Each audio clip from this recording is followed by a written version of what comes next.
સ્વામી શ્રીની સેનામાં 700 સંતો. ગોંડલ મુકામે ઉજવાયેલી 111મી યોગી જયંતિ સ્વામી શ્રીએ સર્જેલા 700 સુશિક્ષિત સંતોને કારણે અમર બની ગઈ છે. યોગીજી મહારાજના પ્રત્યેક સંકલ્પને પરિપૂર્ણ કરનારા તેઓએ પોતાના ગુરુએ કરેલો 700 સંતો તૈયાર કરવાનો સંકલ્પ પણ પૂર્ણ કરી અનેરી ગુરુ ભક્તિ અદા કરી છે. સ્વામી શ્રીની આ ગુરુ ભક્તિના ગરબા અવસરના આવો આપણે પણ સાક્ષી બનીએ.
એવા છે જોગી અમારા, એવા મીઠા છે જોગી અમારા, એવા મીઠા છે જોગી અમારા.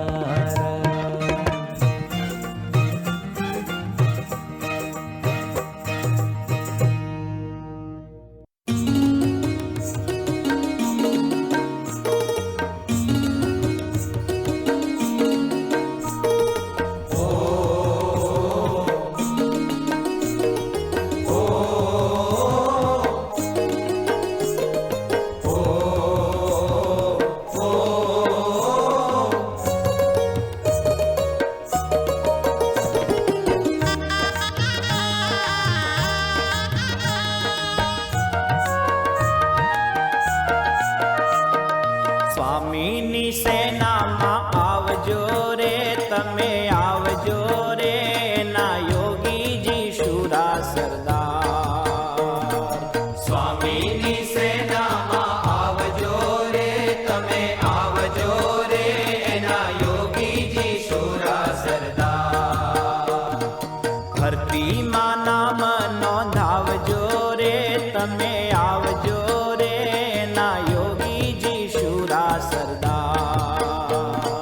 ભરતીમાં નામ નોંધાવજો રે, તમે આવજો રે, એના યોગીજી શુરા સરદાર.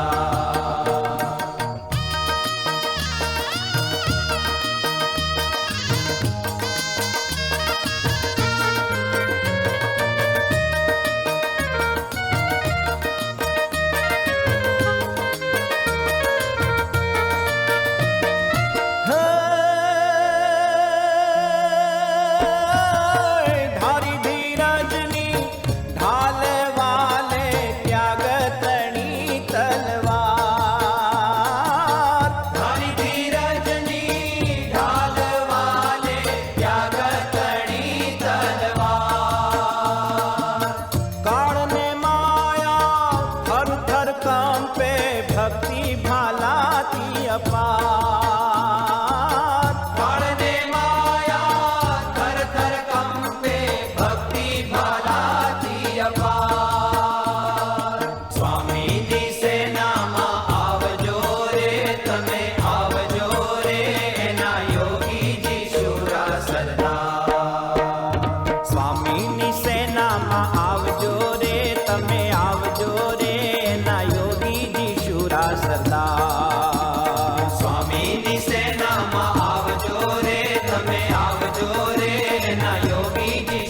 સરદાર. ભરતીમાં નામ નોંધાવજો રે, તમે આવજો રે, એના પ્રમુખ સ્વામી શુરા સરદાર. ભરતીમાં નામ નોંધાવજો રે, તમે આવજો રે, એના પ્રમુખ સ્વામી શુરા સરદાર. એના પ્રમુખ સ્વામી શુરા સરદાર. એના પ્રમુખ સ્વામી શુરા સરદાર. એના પ્રમુખ સ્વામી શુરા સરદાર. એના પ્રમુખ સ્વામી શુરા સરદાર. એના પ્રમુખ સ્વામી શુરા સરદાર. સ્વામીનો સંકલ્પ જબરદસ્ત હતો અને એમને બહુ જ એક સમૂહ કે આટલા સંતો થાય અને એ સંતો દેશ પ્રદેશમાં જઈને ડંકો મારે એવી એમની બહુ જ ઈચ્છા હતી. તો એ એમના સંકલ્પથી આજે આ કાર્ય આપણે પ્રાપ્ત કરી શક્યા, સંપન્ન કરી શક્યા છે, પૂરું કરી શક્યા છે, એ એમનો જ પ્રતાપ છે. અને એમાં સદગુરુ સંતોનો પણ ખૂબ આમાં પ્રયત્ન છે. એમનો પ્રયત્ન ન હોય તો પણ આ કાર્ય ન થઈ શકે. અને સાથે હરિભક્તોનો પણ એટલો જ સહકાર મળ્યો કે પોતાના દીકરાઓ છે ભણેલા ગણેલા, તૈયાર થયેલા, ઉછરેલા, તાવ તર્યો, રોગ નીકળી ગયેલા, એકદમ યુવાન, અને એ કૃષ્ણાર્પણ કરે એ પણ એક મોટી સેવા છે. એટલે એ પણ એક સહકાર મળ્યો. નકર આજે લાખો રૂપિયા સેવા કરવી એમાં કંઈ બહુ આડું નથી આવતું. દીકરો આપવો એ બહુ મોટી વાત છે, કાળજું કાપવા જેવી વાત છે. અને બાપને તો વળી કંઈક થોડું ઘણું હોય પણ માને તો એ છૂટે જ નહીં. એટલે એમને પણ એટલો બધો એના પ્રત્યે વાલ હોય, મોટો કર્યો બીજો ત્રીજો, પણ એ બધા ઉત્સાહથી તિલક ચાંદલો કરીને નારિયેળ શ્રીફળ આપીને અહીં વિદાય આપે છે. અને એવા બધા જ કુટુંબ આપણે જોયા છે કે આવી સમર્પણ. એટલે સ્વામીનો સંકલ્પ છે, પણ એમાં મેં કહ્યું સદગુરુ સંતોનો અને હરિભક્તોનો જો આ સહકાર થયો તો આજે એ સંકલ્પ પૂર્ણ થયો છે. એ એમની પ્રતાપ. અને આજે એ સંકલ્પ થઈને એ પણ બહુ રાજી થયા, ડોલવા જ મંડી ગયા.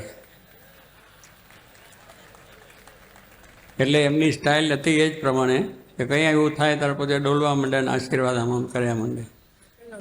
અત્યારે આપણે જુઓ ચાલુ જ છે માળાને 2 એને ડોલવાનો કે યોગી ડોલતા ડેરીમાં ડોલતા આવી રીતે જ્યારે કીર્તન બોલે તો એ સ્વામી આમ બોલે, હાજી ભલા સાધુ હરિ કી સાધ તન કી ઉપાધિ તજે સોય સાધુ.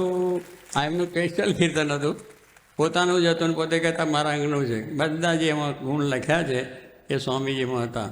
અને એ એમની બોલે ત્યારે આપણું અંતસ્કરણ ઠંડુ થઈ જાય, સંકલ્પો માત્ર બંધ થઈ જાય અને એમની ડોલતી મૂર્તિ હૃદયમાં જડાઈ જાય. એ જ અત્યારે ડોલે છે કે આ બધું કાર્ય કર્યું એ બધાને ખૂબ એ આશીર્વાદ પણ આપે છે, શાબાશી પણ આપે છે કે તમે આ એક અદ્ભુત કાર્ય કર્યું. એટલે પ્રત્યક્ષ રીતે પણ એ આજે અહીંયા બિરાજીને આપણને સુખ આપે છે. હું પણ સભામાં જ્યારે આવ્યો ત્યારે એ પણ આમ ડોલતા ગયા અને આશીર્વાદ આપતા ગયા કે બહુ મોટું કામ કર્યું, તમને પણ આશીર્વાદ છે, હરિભક્તોને આશીર્વાદ છે અને સંતોને આશીર્વાદ છે, એવી વાત કરી એમને. એટલે આપણે બહુ આનંદ થઈ ગયો, કારણ કે એમને જે કાર્ય કરવું તો જોઈએ એટલે રાજી થઈ જાય ને. કારણ કે આ કંઈક સામાન્ય વસ્તુ નથી. તો કહેવાનું શું છે કે જે હસતા એવી જ રીતની અત્યારે મૂર્તિ છે પણ હસતી જ છે. અને ડોલવાની જે રીત છે હાથને માળા ફેરવાની બધી એ રીતે આજે આ બધો સમયો જોઈ અને બહુ જ ખુશ થયા, બહુ જ થયા. અને આવી જ રીતે આપણે વાત કરતાં કરતાં આનંદ આપતા આપતા હસતા હસતા અક્ષરધામમાં બધાને બેસાડી દેશે. ક્યાં કરશે જેને જેને આની અંદર સહકાર આવ્યો છે, જેને સેવા કરી છે તન મન ધનથી, અને દીકરા આપ્યા છે, પૈસા આપ્યા છે, સાધુઓએ પણ પોતે તન મન ધનથી તનેથી મનેથી સેવા સંતો પણ કરે છે. એટલે બધાના ઉપર એમનો રાજી થયો.